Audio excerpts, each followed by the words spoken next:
बिस्मिल्लाहिर्रहमानिर्रहीम। First year आज हम देखेंगे 5वें चैप्टर में जो इम्पोर्टेंट टॉपिक या डेफिनेशंस हैं शॉर्ट क्वेश्चन के हिसाब से, ताकि आपके कंसेप्ट क्लियर होते चले जाएं। तो आज हमारे पास जो 5वां चैप्टर है वो हमारे पास रसद है। रसद के बारे में पहले देखेंगे।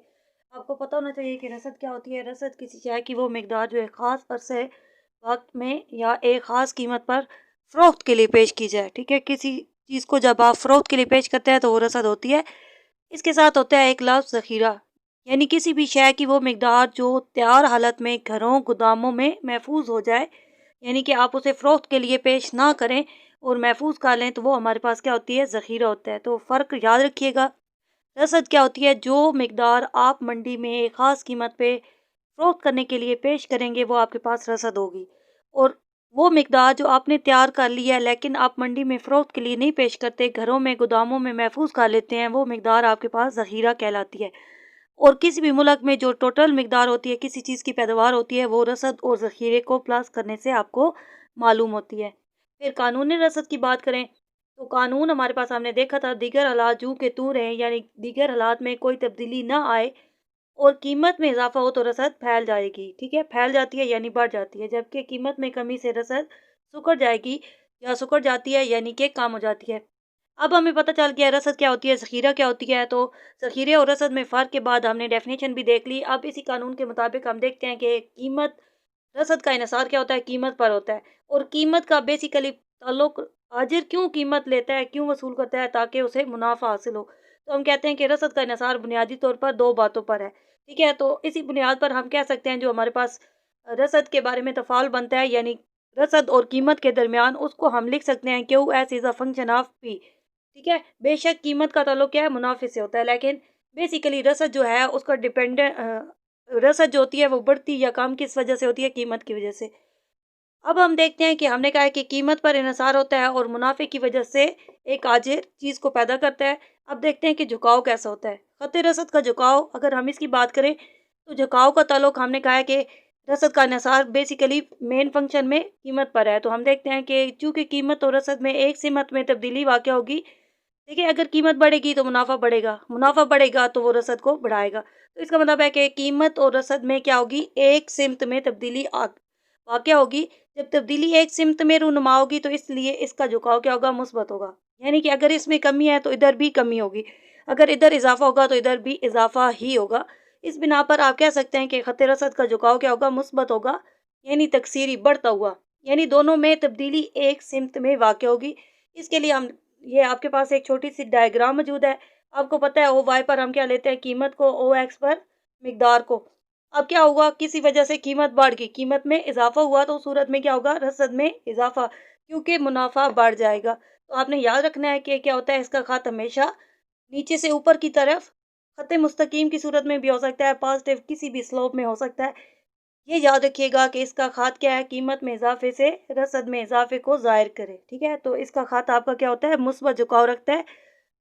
इसकी शेप कुछ भी हो सकती है, लेकिन क्या होगा, नीचे से ऊपर की तरफ जाएगा। ठीक है, कीमत में कमी से नीचे आएगा और कम, लेकिन आपने जब बात करनी है तो आपने बात करनी है मुनाफे की, तो आप यही कहेंगे कीमत में इजाफा हुआ, प्रॉफिट में इजाफा हो गया, तो उस वजह से क्या हुआ कि मिकदार रसद में इजाफा हाजिर ने कर दिया।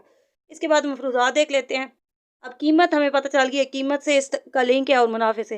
अब कैसे पता चले मुनाफा हुआ है या नहीं, तो हम कहते हैं कि अगर कीमत में सिर्फ तब्दीली आए, लागत पैदाइश उस चीज़ को पैदा करने के अखराजात ना बदले और कीमत बढ़ जाए, तो क्या होगा, आजिर ज़्यादा चीज़ को पैदा करेगा, उसका मुनाफा ज़्यादा होगा। तरीक़े पैदाइश, जिस तरीके से वो चीज़ को पैदा कर रहा था उस तरीके को ना बदले और कीमत वैसे मार्केट में ज़्यादा होगी है, तो वो उस चीज़ को ज़्यादा पैदा करके मुनाफा कमाने की कोशिश करेगा। आम माल, यानी जिस चीज़ को इस्तेमाल करके वो चीज़ बना रहा है, अगर उनकी कीमतें ना बदलें और मार्केट में वैसे इसकी कीमत बढ़ जाए, तो उस सूरत में क्या होगा, वो ज़्यादा चीज़ों को पैदा करके ज़्यादा मुनाफा कमा सकता है। मुल्क के वसाइल और पॉलिसियाँ, हुकूमत अपनी पॉलिसियों को ना बदले, मुल्क के वसाइल ना बदलें, उस सूरत में क्या होगा कि कीमत अगर बदलेगी यानी बढ़ेगी तो मुनाफा बढ़ेगा और कीमत कम होगी तो मुनाफा भी कम हो जाएगा। तो इस सूरत में हम कहते हैं ये मफरूज़ात अगर दुरुस्त हों तो कीमत में इजाफे से मुनाफे में इजाफा, और मुनाफे में जो इजाफा होगा वो रसद को बढ़ाएगा। रसद की मसवात अगर आपने अखज़ करनी हो तो इसके लिए आपके पास फार्मूला है जो आपको याद करना पड़ेगा, P minus P one. P आपके पास सिंपल कोई भी हो सकती है, बेस आप कह सकते हैं P1 यानी पहली कीमत, P2 और P1 यानी कि पहली कीमत के बाद फिर तब्दील हुई कीमत, वो आपके पास P2 होगा। फिर आप क्या करेंगे, कीमत का ताल्लुक किसके साथ है, रसद के साथ है, तो क्यू को हम मिकदार के लिए इस्तेमाल करते हैं। यहाँ पे हमारे पास क्या होगी, क्यू यानी कोई भी मिकदार जिसको आपने वैसे फर्ज करना है कि कोई मिकदार थी Q1 यानी पहली मिकदार और Q2 आपके पास दूसरी मिकदार। अब फार्मूला आप लिखेंगे P minus P1 equal to Q2 minus Q1 divided by P2 minus P1 Q minus Q1। P1 P2 Q1 और Q2 इनकी आपने कीमतें लिखनी है। लेकिन P और सिंपल Q जिसके साथ कुछ भी नहीं है, तो यहाँ पे आप कुछ भी दर्ज नहीं करेंगे। और उस सूरत में आप जब भी रसद के वेरिएबल यानी कि P और Q की अपने पास से कीमतें फर्ज करेंगे, कीमत को बढ़ाएंगे या कम करेंगे, तो उस सूरत में आपके पास जो इक्वेशन बनेगी और उसको अगर आप गोशवारा बनेगा, उसको अगर आप इस इक्वेशन में पुट करेंगे, इस फार्मूले में पुट करेंगे, तो आपके पास रसद की मसावात अखज़ हो जाएगी। याद रखिएगा कि रसद और कीमत के दरमियान मुस्बत ताल्लुक है। आपकी इक्वेशन ऐसी होनी चाहिए कि क्यू आपका पॉजिटिव और पी के साथ माइनस का साइन नहीं होगा, ठीक है, पी भी पॉजिटिव होगा, क्योंकि क्यू हमारे पास पॉजिटिव है तो पी भी पॉजिटिव होगा। अब हम देखते हैं कि रसद में तब्दीली। तो रसद में तब्दीली पहली बात यह है कि हमने कानून के मुताबिक बता दिया कि कीमत में तब्दीली से आती है।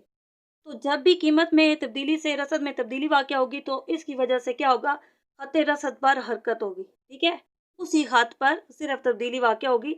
यानी जैसे ये आपके पास है, ठीक है? कीमत में इज़ाफ़ा हुआ, सिर्फ़ पॉइंट इसी ख़त पे नीचे से ऊपर की तरफ शिफ्ट हो जाएगा।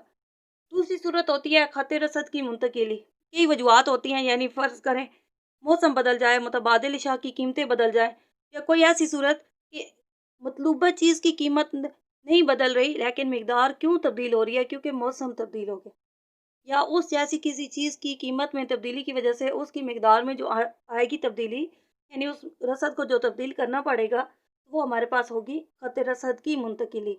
यानी कि उस सूरत में आपका पी का ख़त कीमत में तब्दीली ना होने की वजह से क्या होगा, ये खात क्या होगा, रसद का शिफ्ट हो जाएगा। यानी इसी खात पर कीमत में तब्दीली से रसद में आने वाली तब्दीली तो इसी खात पे है। लेकिन अगर कीमत नहीं है, दीगर हालात हैं, तो उसकी वजह से ये खात क्या होगा, ये खात शिफ्ट करेगा, या ऊपर जाएगा या नीचे जाएगा, या आपका आगे बढ़ेगा या पीछे की तरफ चला जाएगा। तो आपने याद रखना है कि रसद क्या होती है, रसद और ज़ख़ीरे में फ़र्क क्या होता है। रसद का ताल्लुक कीमत से है और कीमत का ताल्लुक मुनाफे से है। रसद का झुकाव मुस्बत क्यों है, क्योंकि कीमत जिस साइड पे जाएगी, मुनाफा उसी साइड से हमें पता चलेगा, ठीक है। इसकी वजह से इसका खात भी हमेशा नीचे से ऊपर की तरफ चलता है। मफरूजात हमने फर्ज किया कि ये तमाम सूरत हाल हों, तो उस सूरत में सिर्फ कीमत बदल रही है, तो आपका कानून यही कह रहा है कि आपकी क्या होगी, रसद में कीमत में इजाफे से फैल जाएगी और रसद कीमत में कमी से सुकड़ जाएगी। फिर रसद की मसवात को अखज़ करने का हमने तरीका पढ़ा। फिर खत रसद पर हरकत क्या होती है, कीमत की वजह से होती है। और ख़त रसद मुंतकिल कब होता है, जब दीगर हालात की वजह से मिकदार रसद को तब्दील करना पड़े। तो इसको आपने अच्छे तरीके से याद करना है। अस्सलाम वालेकुम फर्स्ट ईयर, आज हम देखेंगे अपने नए चैप्टर को जो हमारे पास मौजूद है जी। तो आज हमारे पास जो चैप्टर मौजूद है वो हमारे पास 5वां चैप्टर है, और उसमें हम देखेंगे रसद और रसद से लिंक कुछ शॉर्ट क्वेश्चन जो अक्सर पेपर में आ जाते हैं, और वैसे भी रसद के कंसेप्ट को क्लियर करेंगे हम।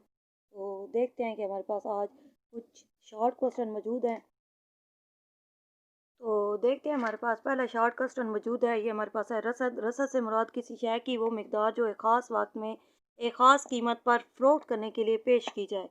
यानी कि वो मिकदार जो एक कीमत पर एक ख़ास वक्त में आप मंडी में फ़रोख्त के लिए पेश करते हैं, उसको हम कहते हैं रसद, ठीक है। तो रसद से मुराद किसी शय की वो मिकदार जो एक ख़ास वक्त में एक ख़ास कीमत पर फ़रोख्त करने के लिए पेश की जाए, इसको हम रसद कहेंगे। रसद का ताल्लुक कीमत के साथ है। हमने बात कर ली कि रसद का है बेसिकली ताल्लुक कीमत के साथ। रसद और कीमत के दरमियान आपको पता होना चाहिए मुस्बत तकसीरी ताल्लुक पाया जाता है, यानी Q S is a function of P.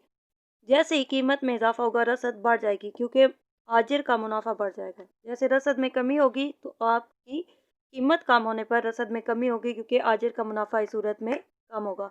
इसके बाद अगर हम बात करें तो कीमत महफूजा, यानी ऐसी कम से कम कीमत जिससे कम कीमत पर फ़रोख्तकार अपनी चीज़ फ़रोख्त करने पर राज़ी ना हो, यानी कि वो कीमत जिसमें बामुश्किल उसके अपने अखराजात पूरे हो रहे हों और उससे मज़ीद कम चीज़ फ़रोख्त करने पर उसको नुकसान हो सके, तो इस तरह की कीमत को हम कीमत महफूज़ा का नाम देते हैं। यानी कि वो कम से कम कीमत जिससे कम कीमत पर फ़रोख्तकार अपनी चीज़ फ़रोख्त करने से इनकार कर दे, यानी फ़रोख्त करने पर राज़ी ना हो, तो इसे हम कीमत महफूज़ा का नाम देते हैं। अरसे वक़्त के हिसाब से अगर हम देखें तो कुछ हमारे पास बाज़ारी या मुअय्यन रसद होती है, इसके बाद हमारे पास अरसे कलील की रसद मौजूद होती है, इसके बाद हमारे पास अरसे तवील की रसद होती है।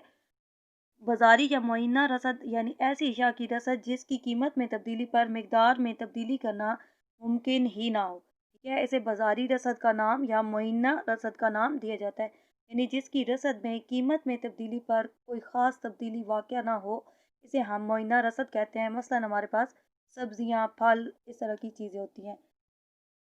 अरसे कलील की अगर हम बात करें तो अरसे कलील की रसद यानी ऐसी अशिया की रसद जिसकी कीमत में मुकम्मल तौर पर तो तब्दीली पर हम मिकदार में तब्दीली ना कर सकें, यानी कीमत में तब्दीली पर मुकम्मल तौर पर मिकदार तब्दील ना हो, लेकिन कुछ हद तक तब्दील की जा सके। जैसे कीमत में इजाफ़ा हो तो गोदामे में पड़ी मिकदार को या डबल शिफ्ट चलाकर कुछ हद तक रसद को कीमत में इजाफ़े के साथ बढ़ाया जा सके, या कीमत में कमी पर कुछ वक़्त के लिए आप उस चीज़ को गोदामों में महफूज़ कर सकें या ज़ख़ीरा कर सकें, तो ऐसी तमाम चीज़ों की रसद क्या होती है? अरसे कलील की रसद कहलाती है। इसके बाद आपने इसकी मिसाल को अगर देखना है, तो इसमें हमारे पास अनाज होता है, यानी कि इसको आप 6 महीने, साल तक बआसानी महफूज़ कर सकते हैं। इसके बाद हमारे पास अरसे तवील की रसद होती है, यानी ऐसी अशिया की रसद जिसकी कीमत में तब्दीली पर मुकम्मल तौर पर मिकदार को आप उसमें कमी-बेशी कर सकें। यानी कि अगर कीमत ज़्यादा हो रही है तो आप उसे ज़्यादा मिकदार में बेच सकते हैं और कम होने पर उसे महफूज़ कर लेंगे। तो इस इन चीज़ों को आप 5, 6, 7 साल तक बआसानी महफूज़ कर सकते हैं और इनकी क्वालिटी में किसी किस्म का कोई फ़र्क नहीं आता। तो आपने आज याद जो करना है वो आपके पास मौजूद है रसद, रसद और कीमत का ताल्लुक, कीमत महफूज़ा। अरसे वक़्त के लिहाज से रसद की कुछ इक़साम थी, हमने बाज़ारी या मुअय्यना रसद को देखा, इसके बाद अरसे कलील की रसद को देखा, इसकी मिसाल को भी हमने देखा और अरसे तवील की रसद को। तो ये शॉर्ट क्वेश्चन आपको याद भी करने हैं, ये आपके पेपर के हिसाब से बहुत इम्पोर्टेंट टॉपिक था, जिसको मैंने एक शॉर्ट वीडियो में आपको समझाने की कोशिश की। अब याद रखिएगा अगर रसद का ताल्लुक आजिर के साथ होता है और आजिर का रसद पैदा करने का मकसद मुनाफ़ा होता है, और जब भी कीमत में इज़ाफ़ा होता है तो कीमत में इज़ाफ़े के साथ क्या होगा? रसद में इज़ाफ़ा होगा। इसी वजह से कीमत और रसद के दरमियान तकसीरी और मुस्बत ताल्लुक पाया जाता है। तो आपने इसको बहुत अच्छे तरीके से याद करना है, और इनकी अरसे वक़्त के हिसाब से जो मिसालें आपको मैंने दी हैं, आप खुद से भी बना सकते हैं, लेकिन कभी भी ये शॉर्ट क्वेश्चन आए तो आप इसकी डेफ़िनेशन के साथ, इसके कांसेप्ट के साथ इसकी मिसाल ज़रूर देंगे। कीमत महफूज़ा भी इम्पोर्टेंट टॉपिक है, कभी शॉर्ट क्वेश्चन में आ जाता है, कभी आपके पास एमसीक्यूज़ में आ जाता है, तो ये तमाम चीज़ें आपको क्लियर होनी चाहिए। मुअय्यन रसद जिसको आप बुनियादी ज़रूरियात कह सकते हैं, यानी कि सब्ज़ियाँ, फल वग़ैरह, और अरसे कलील यानी कि जिसे कुछ अरसे के लिए आप महफूज़ कर सकते हैं, ये आपके पास अनाज ही होता है, जैसे कि आपके गंदम, चावल वग़ैरह। और अरसे तवील